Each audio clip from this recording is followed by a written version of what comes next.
September 1, 2009. The Real Estate Capital Scoreboard. September 2009.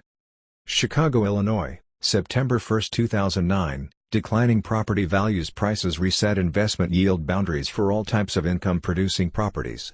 No asset classes are immune, ranging the entire spectrum from institutional quality, credit net lease deals to distress hotel ventures.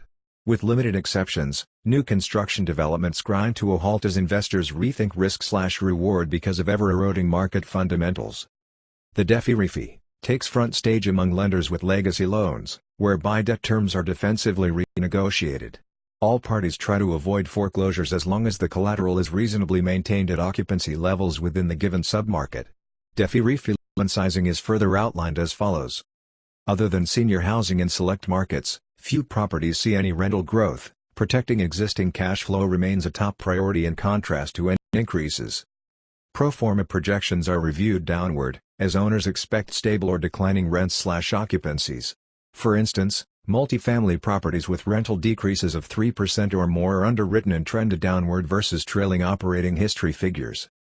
Markets are strained with a special emphasis providing some form of debt relief in key markets, for example, Florida, the Inland Empire, Phoenix, Austin, Las Vegas, Atlanta, the Upper Midwest.